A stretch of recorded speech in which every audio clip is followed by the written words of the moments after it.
Comment réussir de belles photos de portrait? Tu prends un appareil photo, tu prends un modèle, tu prends un background, c'est bon. Autre chose? Non? Je peux? Ok. Hey, bonjour à toutes et à tous et bienvenue sur cette nouvelle vidéo. Si tu ne me connais pas encore, je me présente Cédric Christian et je suis photographe professionnel spécialisé dans le milieu du scolaire. Aujourd'hui, dans cette vidéo, on va parler des portraits. Pas spécialement que au niveau du scolaire, mais en général. Donner des petits conseils si jamais vous êtes perdu par rapport à tout ce qui se fait déjà. Vous êtes prêts? Alors, c'est parti.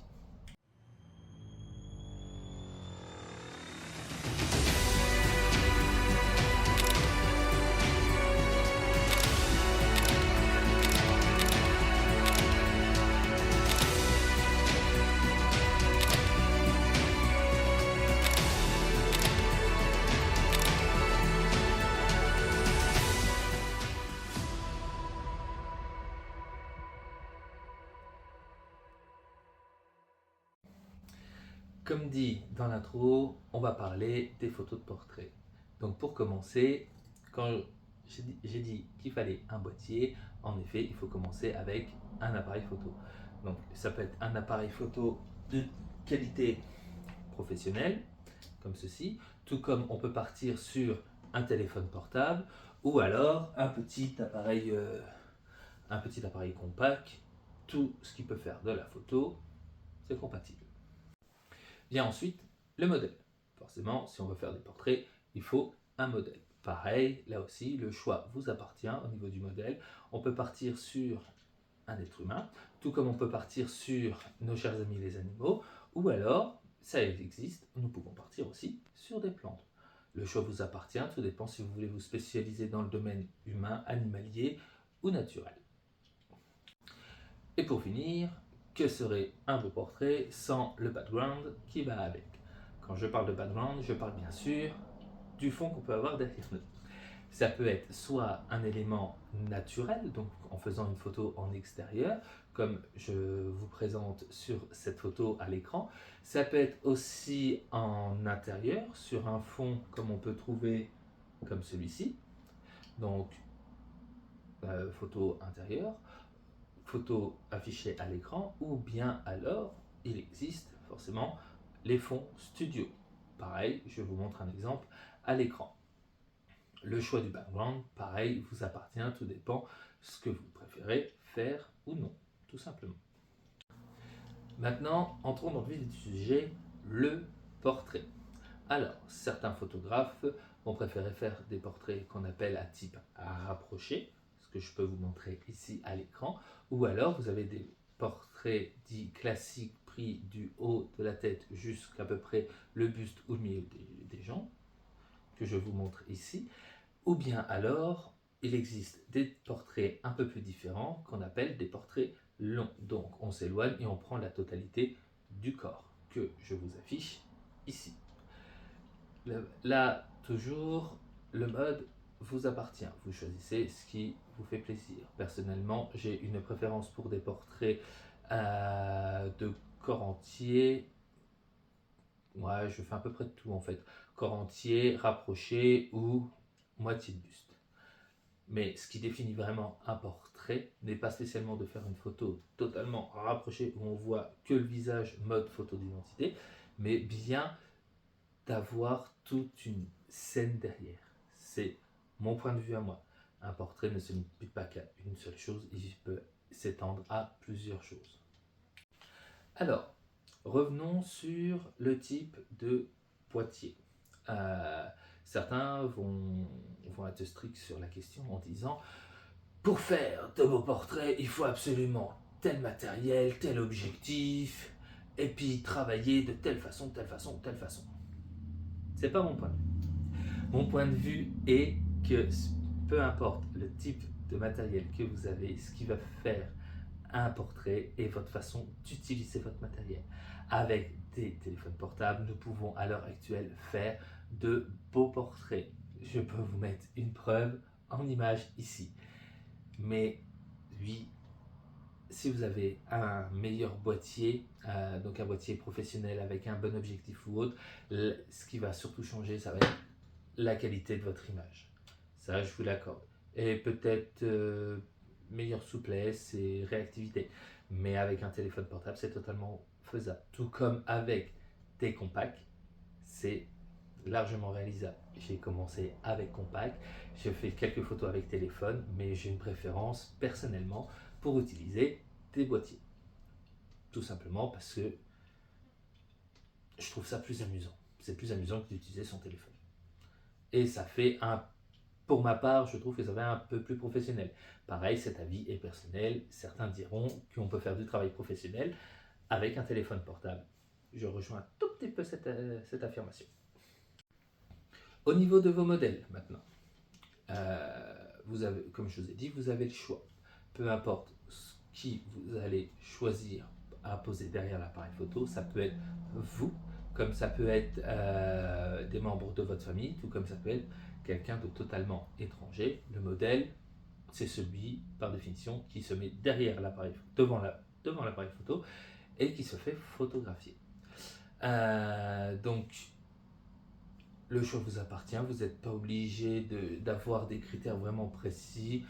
Moi, personnellement, je préfère choisir des personnes, ce que j'appelle, on va dire, standard basique, c'est-à-dire monsieur tout le monde. Monsieur ou madame tout le monde. D'où aussi le fait que je me suis rapproché au niveau de la photo scolaire, c'est parce que ça touche tout le monde et que bah, mes modèles, au final, sont contents d'être là et ce qui nous permet de passer un bon moment. Là, c'est purement de la relation humaine, tout dépend de ce que vous souhaitez. Certains vont préférer travailler qu'avec on va dire des stars, comme certains studios de prestige. D'autres vont préférer travailler avec des agences de pub, donc faire vraiment dans le maquina. Donc, un domaine qui m'attire pas plus que ça. Certains vont préférer du coup la compagnie des animaux pour faire des beaux portraits avec des animaux parce que un animal reste totalement naturel et il se fout totalement de comment qu'il est, sa posture, son apparence, tout ça. Il est lui-même et c'est ce qui fait que c'est plaisant de photographier des animaux.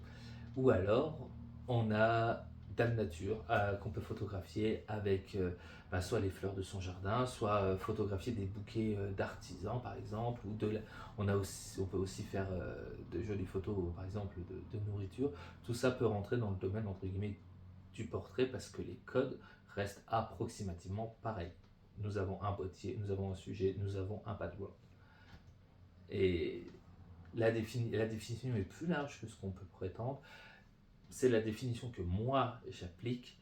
Certains ne seront pas d'accord. Certains diront non, le portrait c'est que pour des êtres vivants, donc principalement des êtres humains.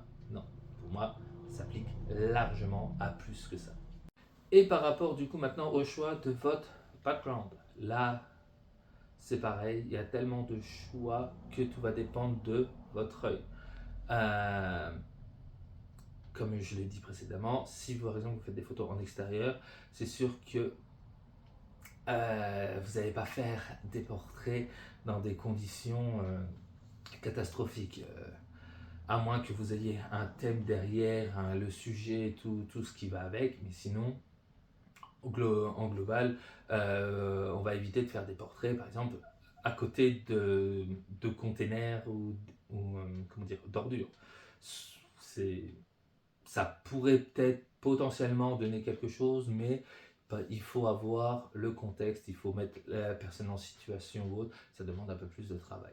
Si vous voulez faire des portraits à type classique, j'entends bien, hein, donc juste améliorer votre qualité photographique pour améliorer vos portraits, je vous conseille, si vous faites ça dehors, de choisir un lieu de détente, un lieu où vous vous sentez bien, autant vous que votre modèle.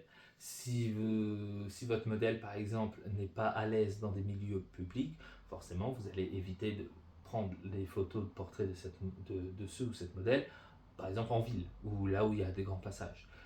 Si, tout comme, tout comme si vous faites des photos animaliers, et que vous n'avez pas un chien, on va dire, sociable, donc je parle de chien parce que j'en ai un personnellement, mais sinon ça peut être un chat ou un hamster, bah, vous comprenez l'idée. Si l'animal en question n'est pas vraiment sociable, c'est sûr que vous allez éviter aussi les lieux publics. Après, c'est des petits conseils. Certaines photos prises sur le tas peuvent rendre super bien aussi. Chacun a son point de vue sur l'idée. Ensuite, si vous prenez des photos par exemple en intérieur, pareil, pour faire des beaux portraits, on va éviter par exemple de prendre quelqu'un en situation sur le trône. Non, on va éviter. On va éviter. Ça peut être drôle, mais on va dire en soirée quand on est dans un état second. En termes professionnels, on va éviter, on va plutôt aller chercher comment dire, on va dire des marches d'escalier ou alors comment dire, un canapé ou une chaise, quelque chose de plus confortable, on va dire, où la personne peut se mettre à l'aise et être bien. Et après, ça va être par rapport au fond. Le fond que vous choisissez peut avoir une importance en intérieur. Si vous photographiez la personne devant une porte d'entrée et qu'il y a, je sais pas moi, 3-4 invités qui arrivent derrière, en background, ça rend moins bien que si l'entrée, par exemple, était vide. Tout comme les fonds studio, suivant le fond que vous prenez, ça peut avoir une importance. Les fonds, il y en existe beaucoup. Vous en avez tellement que ce ne serait pas possible de tous les citer. Mais suivant ce que vous voulez faire comme portrait, on va éviter certains types de fonds. Beaucoup de gens parlent du fond vert, parce que dans la vidéo c'est beaucoup utilisé. Donc quand je fais par exemple quand je pars en scolaire, la plupart des gens c'est ah ben vous n'utilisez pas de fond vert. Non, tout simplement parce que quand on choisit de photographier sur fond, on utilise des flashs. Si vous utilisez un fond de couleur, la lumière du flash reflète ensuite sur votre modèle et ça peut donner quelque chose, mais si c'est pas ce que vous cherchez, ça va pas vous plaire et ça peut même dégrader comment dire, l'ambiance de la photo et pas faire cool. Donc, ce que je peux vous conseiller, si vous hésitez sur des fonds, commencez sur des fonds blancs, noirs ou gris, qui donneront des couleurs neutres. C'est des petits conseils, c'est pareil. Moi, je travaille principalement sur fond blanc ou sur fond noir, mais il m'arrive de travailler aussi sur des fonds colorés.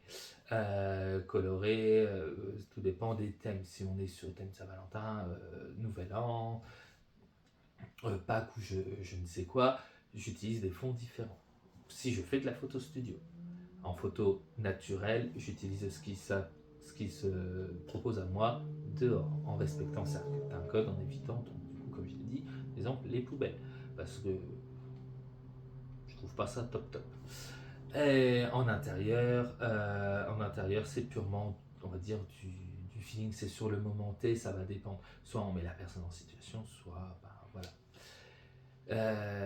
Donc pour les portraits, principalement, c'est ce que j'avais à dire.